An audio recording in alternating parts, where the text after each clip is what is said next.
Hey, what's up guys? Welcome to lesson 1 of our Learn JavaScript for Beginners course. In this series we'll be going over all the important concepts from ES6 through ES11, so strap yourself in and let's get right to it.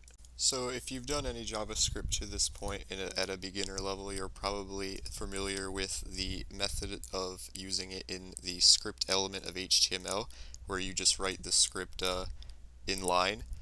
And then if you haven't seen it yet, then we're going to show the external way to import scripts, and we can see here that we have embedded JS logged to the console first, and we have external JS second. That's because of the order that they're in. So if we switch these around, we can see external JS comes first and then embedded JS comes second. And if we wanted to be having the first script, going after the second script, what we could use is an attribute called defer on a script element, and we can see that now embedded JS comes first and external JS comes second, even though in the order of operations on the template, embedded JS is second. The defer attribute waits until the DOM is finished parsing for it to basically load. So an example of how this would be relevant would be if you had an h1 ID of element, and let's say that we had these in the head instead of the body, which isn't technically the most efficient practice for scripts. You want them to be at the end. If we put into here, let L equal document get element by ID element console log L, and then inside of the external script, so this one's going to be null, and then inside of external JS we're going to do the same exact thing, but the defer attribute is going to make the JavaScript wait for the DOM to finish parsing. So it's going to, it's because I L1, L2, oh, there we go, L1, L2. Okay, so we see we get null on the first one, and we get hello world. We get the correct element on the second one, and that's because if these elements are up in the order before the actual element in the HTML, and they don't have this defer or async attribute, then this script will run first, and it won't have the element yet. So the next thing I want to go over is the concept of scope and a simple introduction to functions. In our example here, we can see a var name declared in global scope and then used in function 1. In the second example, we can see the function scope variable logged in the same way, and in the third example we use what are called props to dynamically set the function details and make it more reusable. So this brings us to the different variable keywords in JavaScript, but just to be clear, these are not types, as JavaScript is a language with dynamic type.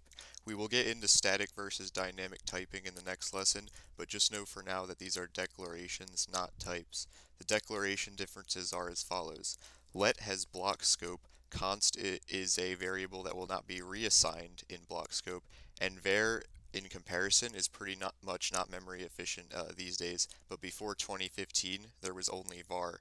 So moving on from our history lesson, let's see this in action. If we look at the example here, we can see var x, and then we have a new block scope, and we see var x is reassigned to 2, but since there's already a var x in global scope, it reassigns the global variable to 2, whereas when we have var y, we can still use y as an arbitrary variable inside of this block scope. And you see these blocks right here. And so y would log 10 here. Const, on the other hand, we can see here, const z is equal to 10, and then if we try to reassign that to 5, we get invalid assignment to const z, and that's because you can't reassign const, and that's basically the difference between const and let. But if const is an object, then you can change properties of the object still, as long as you don't reassign it to another object.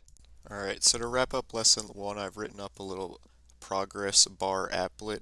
Got a little icon here, and then in our style we have the ID progress bar, the background color set to black, height 10 pixels, width starting at 0. bar container, the width is just 25%, so this is going to equal 25% of the page of this component when the bar is maximum. And inside of our body, we have a div class bar container, progress bar, progress num, and then script one, we basically get, well, I guess we don't, okay, well, we can do this demo as well. So h1, and then we have id element1 hello world. So the first thing that we have is the code that's going to, after 2 seconds, it's going to call set timeout, which is a method to basically call a bit of code after a delay, and it's going to change this from hello world to hello world 2 after 2 seconds. And we're also going to have a progress bar, and we're setting these to be constants because we're using the object properties that we're setting. We're not reassigning the variable. And in this one, we're calling a set interval, where every 100 milliseconds, it's going to call this, and then if x is less than 100, or if x is over 100, it's going to clear the interval. So you could think of this like a for loop. So if you did like for let y equals 0, y is less than 100, y plus plus, and then you could do the same code, but it would happen instantly rather than between here. And that's basically what you can do with set interval and set timeout.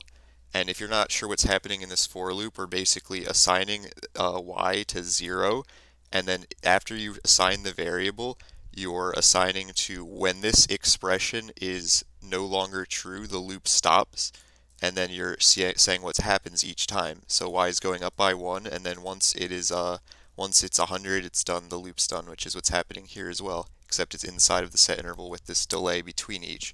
So without further ado, let's open this with live server and see what happens. So we have the page come up, we see hello world after 2 seconds, hello world 2, and we see the progress bar going up by 1 incrementally, and then it's going to end on 100. Alright, thanks for watching lesson 1, guys. If you enjoyed this, be sure to like and subscribe, and hopefully I'll see you in the next one.